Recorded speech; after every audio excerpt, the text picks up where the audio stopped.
Hello everyone, welcome back to Feed the Beast. It is me, Zerul, your host for today's episode, and today we're going to go ahead and do a little bit of expanding our energy production capability.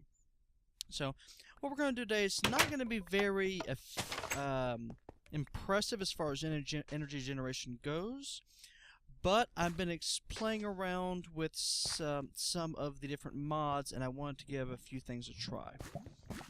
So, could be interesting. We shall see there. What we're going to do today is we're going to combine a whole bunch of different mods to try and work together to get a consistent whole. The center of this is going to be this here. So this is my multi-tank, my Zycraft multi-tank, and I've currently got it filled up with about 2,800 buckets of water.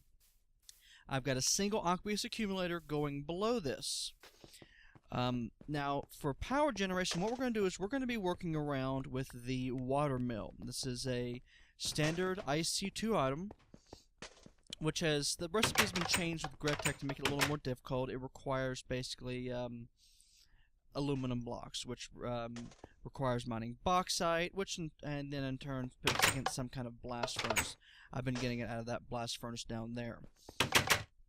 So, I can just stay put here.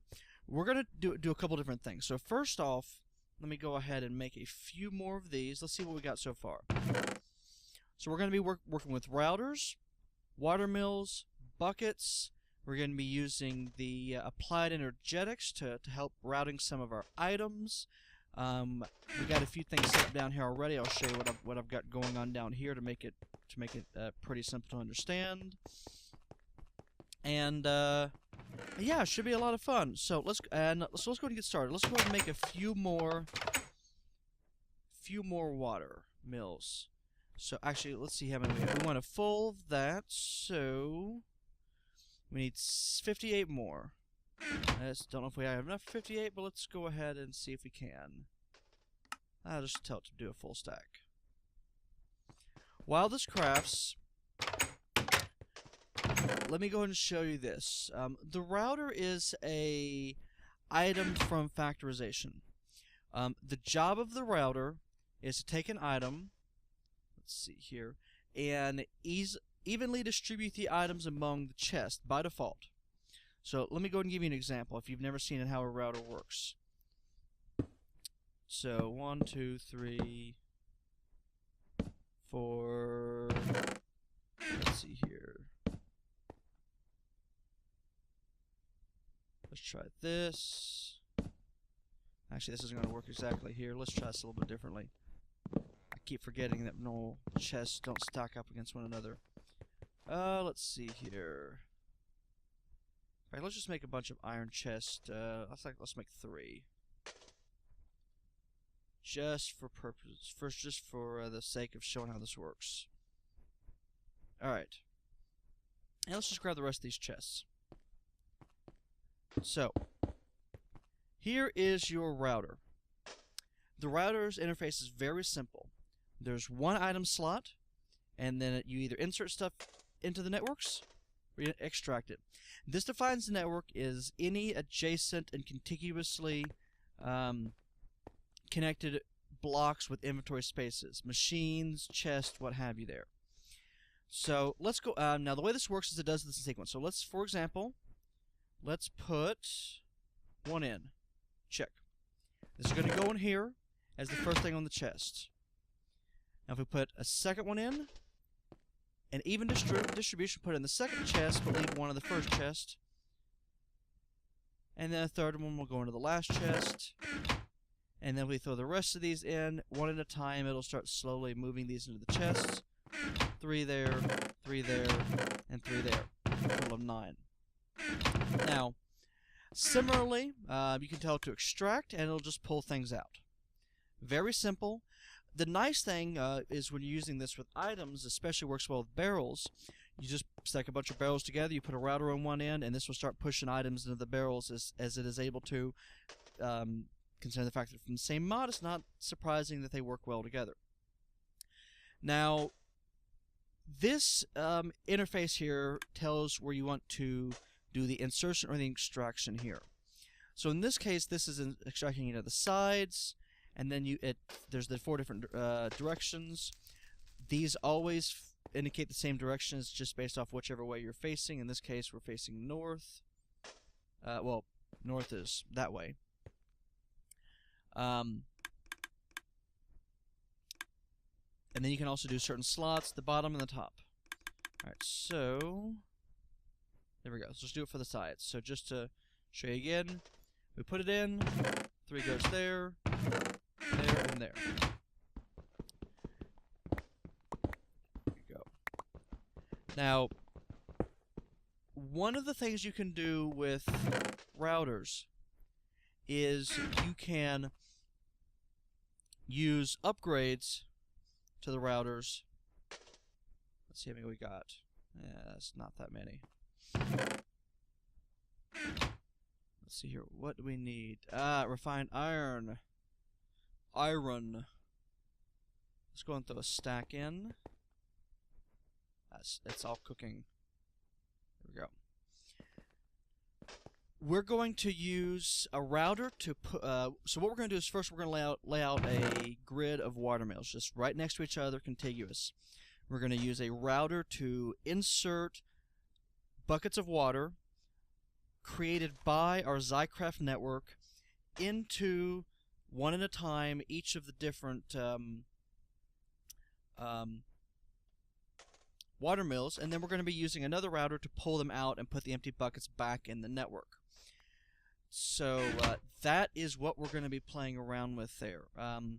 Now, to do the pulling out, we need a router item filter. Now, this is where it gets a little bit confusing here. There's a number of filters that do different things. We're just going to focus on the item filter. To do this, we need 4 dark iron. Should not be a problem. 4 gold ingots, or a couple of gold ingots, redstone, chest, and a logic matrix identifier. Now, this is the difficult part here. This requires a logic matrix programmer, and a spider. Right, we'll come back to this in a second. The logic matrix programmer uses a crystallizer to use invarium drops, stone, and a bottle of water. Invarium drops, in turn, are a combination of lead, gold, and diamond. Now, the crystallizer, let's go ahead and go up here. I'll show you what I've got set up here. Here we go. This is the crystallizer.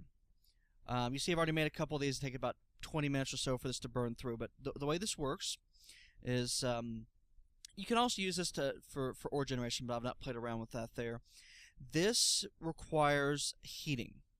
Now, the way this gets heating, unlike a furnace, is with a heating block. The furnace heater over here, which can apparently also use to keep your furnaces warm and not require coal and such, gets its power from these battery boxes, which in turn get its power from the solar turbine. The solar turbine sits on top of an infinite water source and uses these mirrors to generate steam, turns the turbine, turns into charge, etc., etc., etc. So, let me show you how all this works. So the turbine.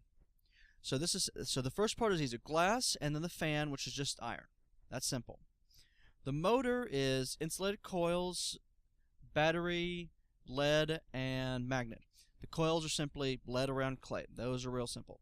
Dirt, easy to do. And we got tons and tons and tons of lead to work with, so that's not a problem. The magnet requires a medium or high charge battery block with an iron ingot and some lead wire. Basically, it sends the electricity around this, it magnetizes the iron. The battery block is sulfuric acid with lead and iron, and the sulfuric acid is gunpowder, coal, and a bottle of water. Easy to do, just a bunch of chains in that there. This will make a full battery, and then a couple charges later, you can get 2 charges out of it. You can make 2 magnets, and then it's done.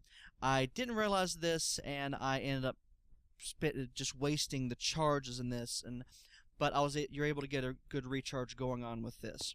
The mirrors are simple, glass planes surrounded in silver. Makes a silvered mirror, and then automatically adjusts itself so long as there's nothing blocking it. So this took a little bit of work to get set up. It's real simple though. Just put it on top, give it some sun, and then stick it in here and give this some time. So let's go and grab this logic matrix here. Alright, let's go and throw this in here. Now, here is the more difficult thing. The logic matrix programmer, if you see, I'm clicking the recipe button, has no recipe. It is a drop item only. This is a pain to get. For some people, they drop all over the place. For me, I had to go grinding through different dungeons and stuff for like 3 or 4 hours before I found one finally. In fact, let me go and show you where I found it. I was able to find a... Let's sleep real quick and reset the time. I was able to find a abandoned mine shaft over near the build site where our bees are at and our second line of quarries are at. And it took me about 30, once I finally found that, it took me about 30 minutes of digging through there to actually find the thing. I've even went into the Twilight Forest looking for this, you know, and so forth. So, this is my area with the treasure chest. Let's go and pop in here.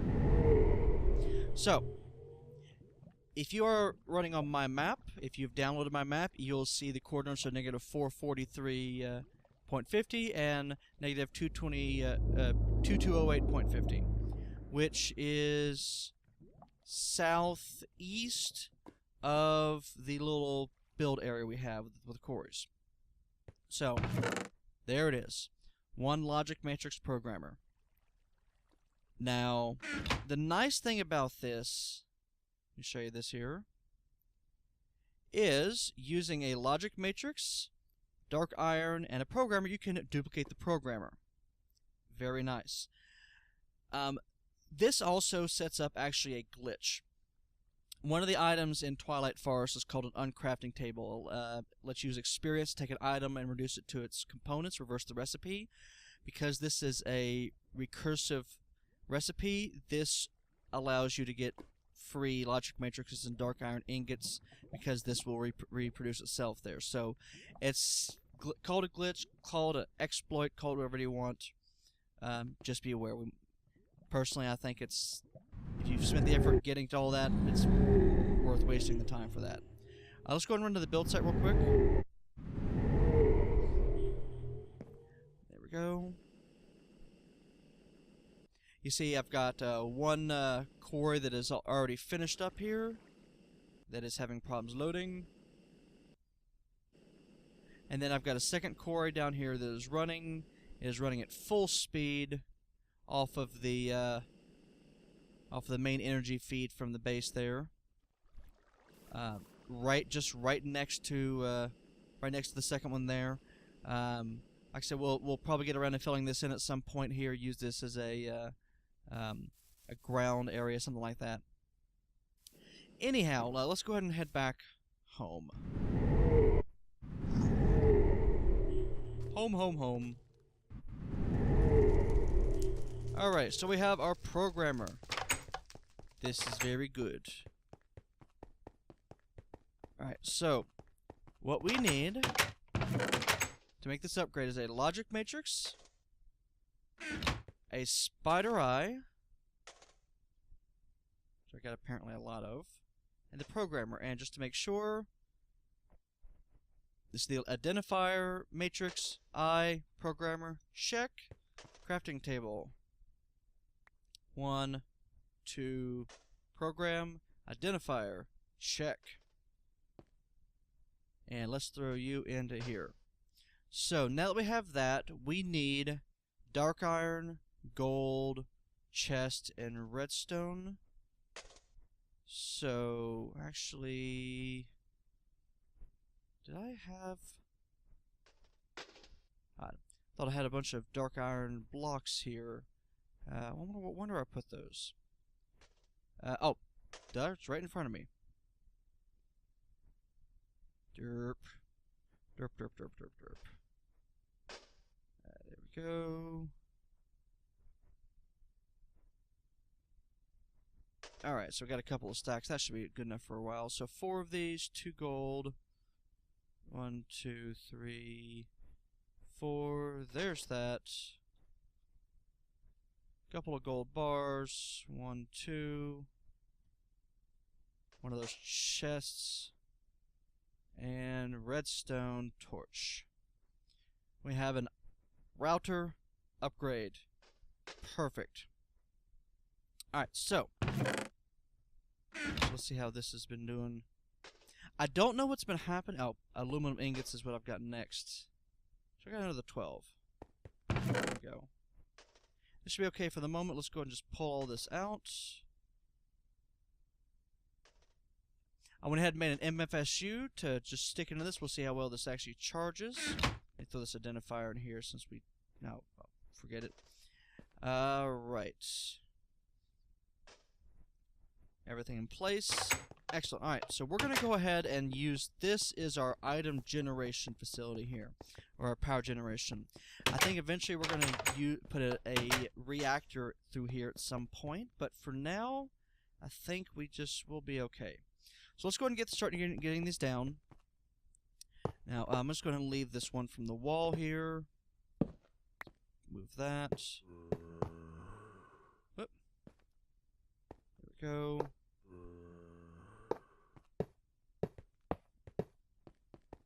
Alright, 1, 2, 3, 4, 5, 6.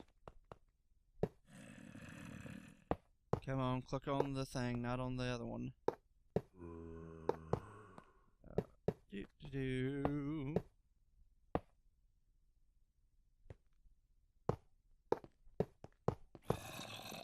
Alright. So, when these have a bucket of water in them, they are going to start generating electricity at 1 EU per tick. That's right, a whopping 1. So, like I said, not the most efficient. However, I think it's pretty cool. Let's see here. The main thing I've enjoyed at this point is combining all of these different mods into one. Alright, and we got some more water mills.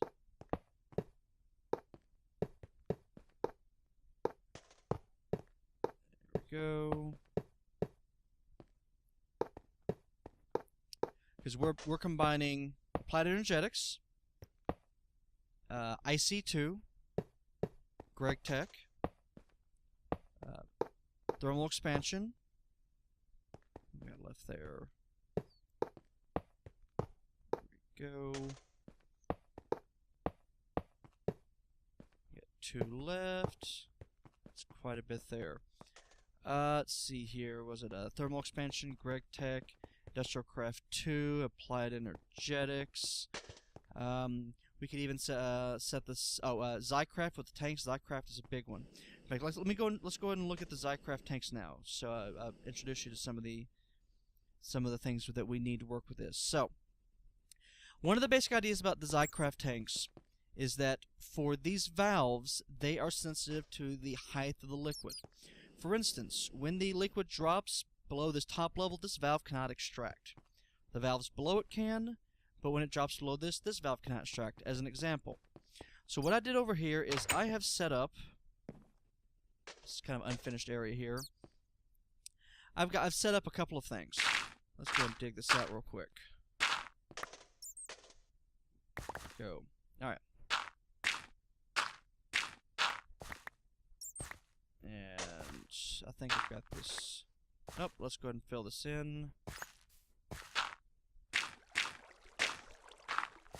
That's fine. Alright, so what we have here, first of all, we have the interface. The interface is what takes this water bucket, this pattern, which says you put a water bucket in this, and it turns into a, or put a bucket that turns into water.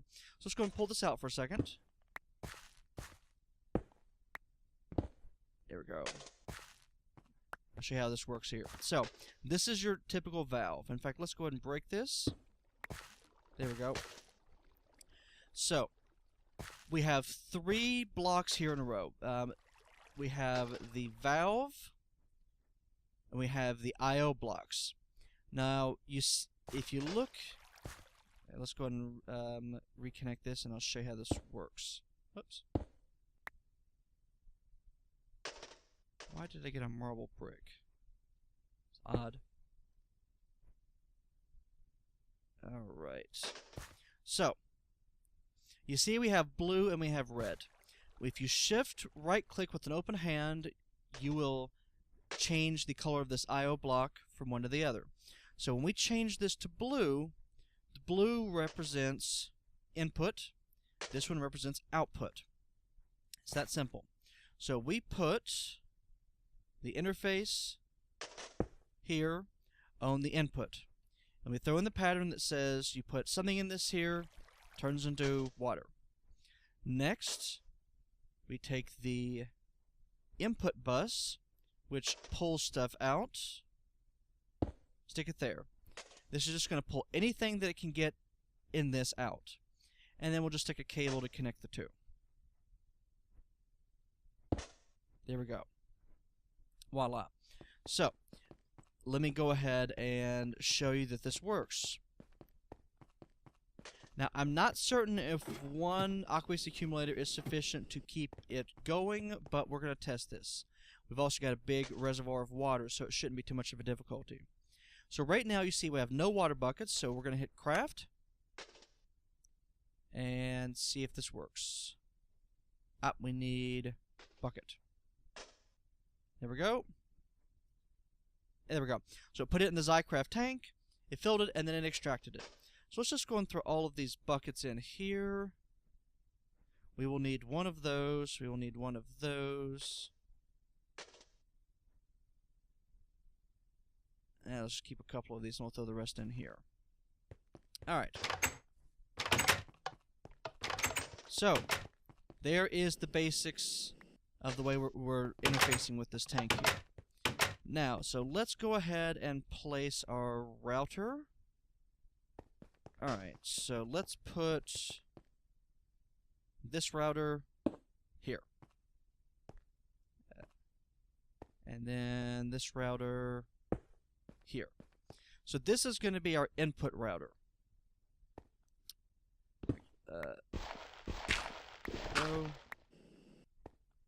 So this input router is going to input something that's going to start trying to fill these all equally, because they're all in a connected network.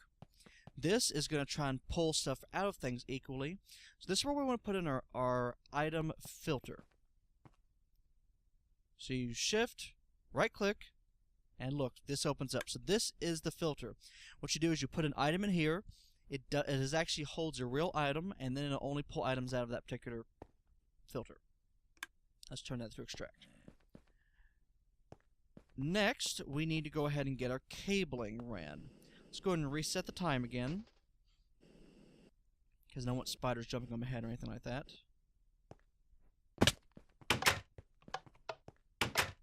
Sleep. Time to sleep. Alright. And so we want to come to 61. So let's go ahead and dig this area out under the road. I'll have to come in later and fill this all in. So, road.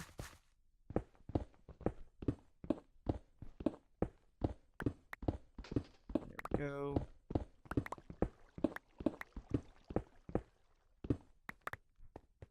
And where is the cable? Is right there. Why on earth did I do that? I do not know. So let's see here. Let's run it this way.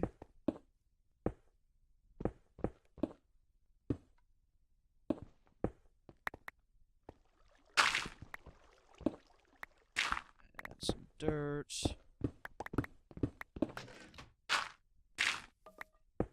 More light. And fall in a hole. This should be good. And then we'll cut in to the right here. I'll come out and cut the rest of this out later when I have time. But for now, we'll just run it along here.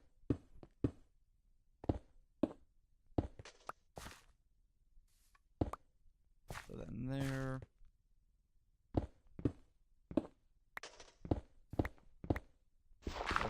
This should be enough.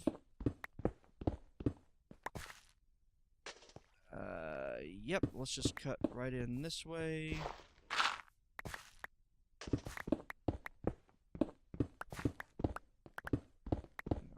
Alright.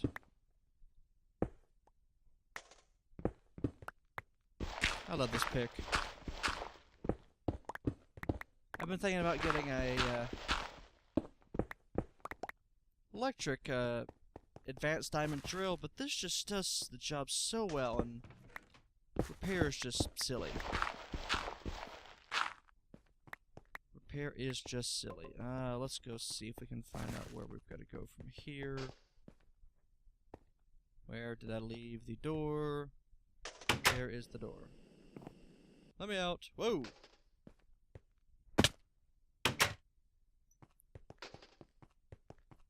Alright. So apparently we'll put it here. We actually need to be going in at 61. That should be okay. Actually, less than 61 here.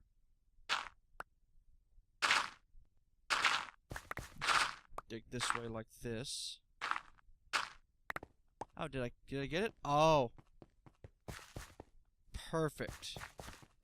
Perfect. Alright, so let's go and dig down one more.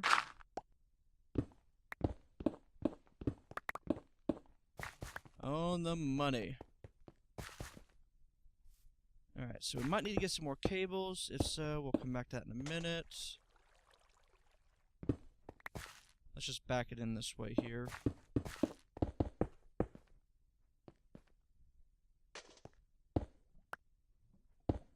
Alright, cables. Will we have enough?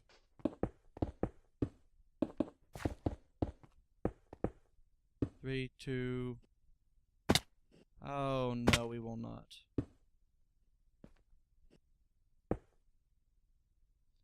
Alrighty, so let's go ahead and go back to base. Let's go ahead and grab a few more of these.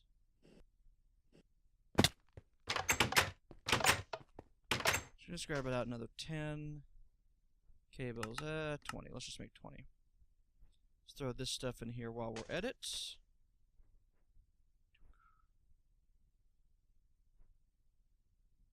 Cables.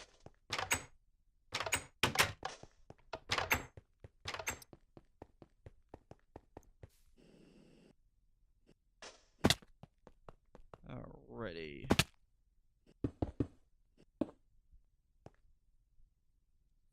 So this, I'm not certain where this is going to be. Let's try this.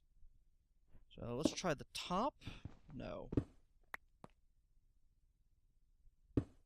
Let's try that. See if that works. Nope, wrong one. We need some regular cable. Cable.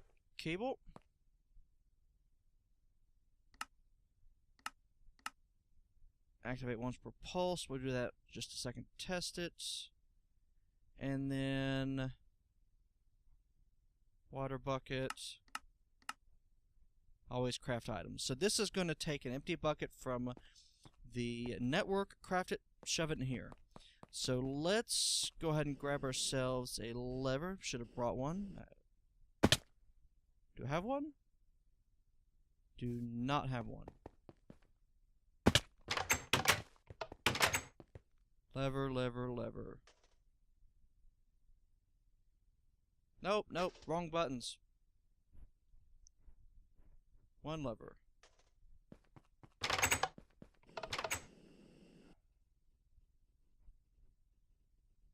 Alright, so let's place the lever back here.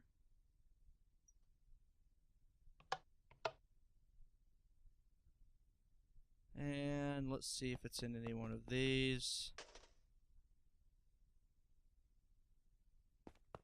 I don't know.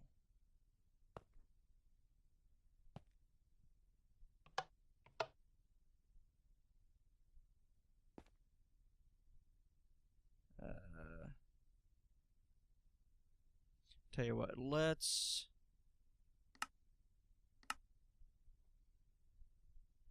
craft.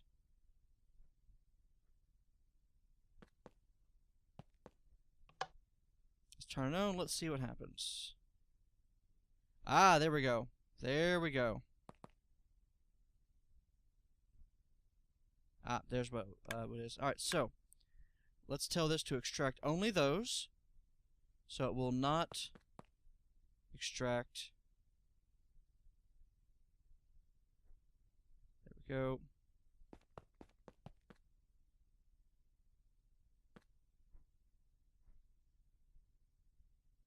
And water, water, water. I wonder if this is working. I think this, actually, let's try this.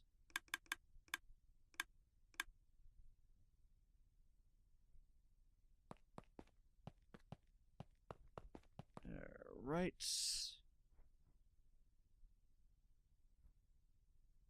Goes on the bottom.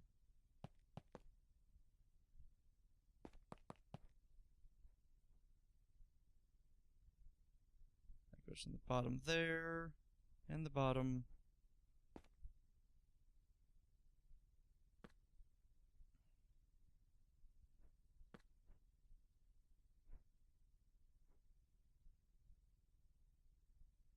Let's see if this will actually work. Will this work? We might have run out of buckets. Alright, so there's that. And that's on the bottom. It's on the bottom.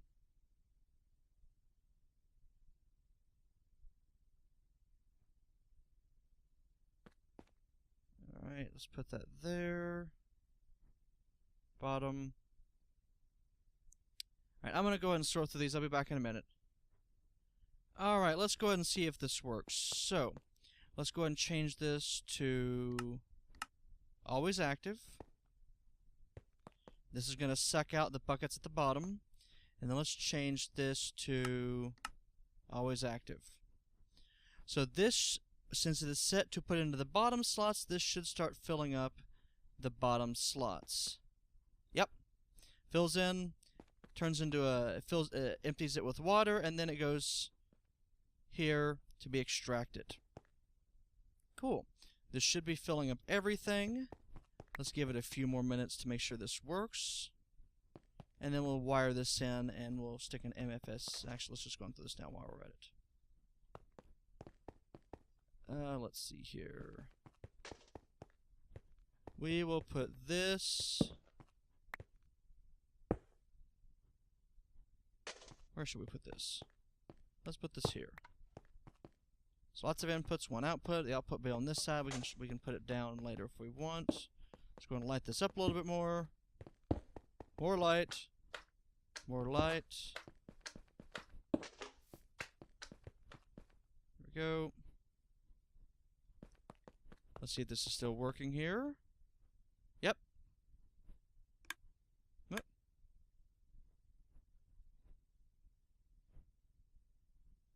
So that is filled.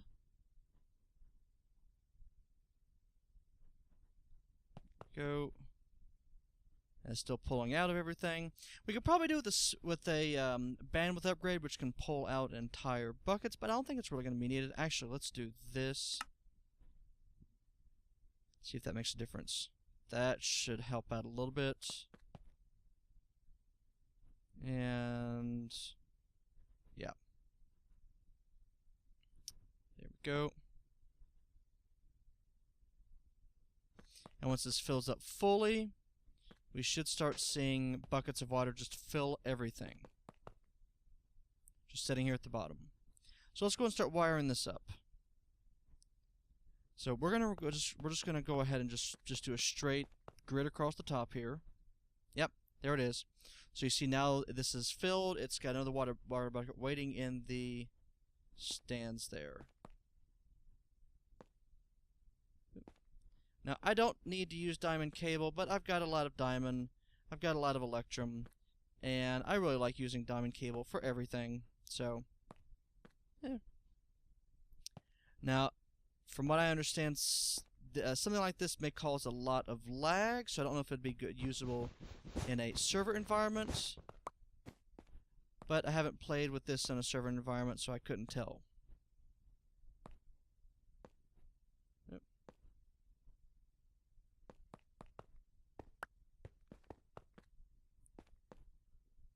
Go.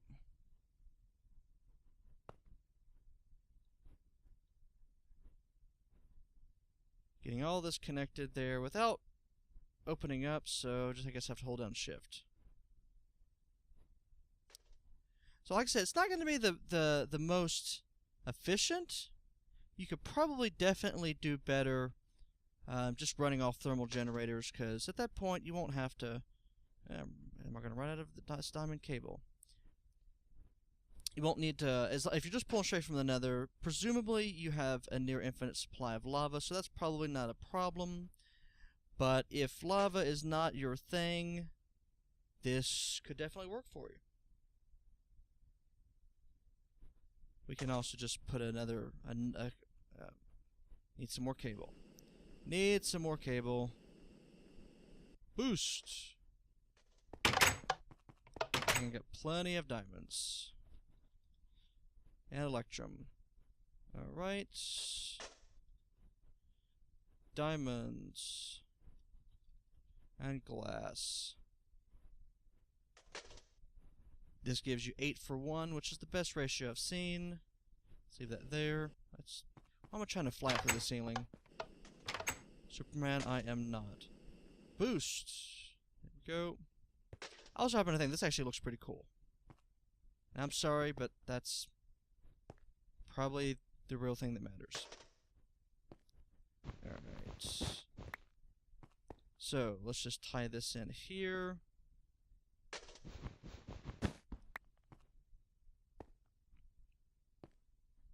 And let's connect it, and let's see how this takes off. Hey, that's actually giving us a decent amount of power. Cool. Now, like I said, the real thing is, this should be able to hopefully keep up with the production of everything we need, but I'm not certain about the accumulator. So let's go check out the water supply. Let's see if it is being depleted quicker than we're using it up here. It is slowly going down. So we are going to have to get a... I'll probably put another Oculus accumulator or 2 here. But there we have it. So I think maybe I'll just line this entire area out with a full level of these water mills here. Here we go. And just link them all up. Use these 2 riders to pull everything out. And hey, should be in great shape at that point as far as power is concerned. Maybe I'll definitely easier to work with than solar. And because of this is really helping this export bus. The ability to just go over here, pull water out of the thing, and just it's incredible. So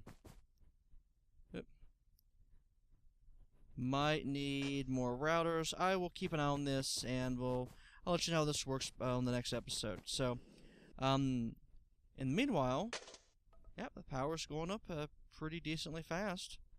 So more water mills can just expedite this. So anyhow, thank everyone for watching. If you enjoyed this, a like is always appreciated. Hope you all can make use of this here. Zycraft blocks are great. A platinum energetics plate. Everything is great. So hopefully you all can find some more interesting ways to work around this. If you have any more suggestions on what I can do for power generation, just go ahead and leave it in the comments. I'll be glad to take a look at them there, and I hope to see you all next time. So thank you for watching. Have a great day, everyone. Bye-bye.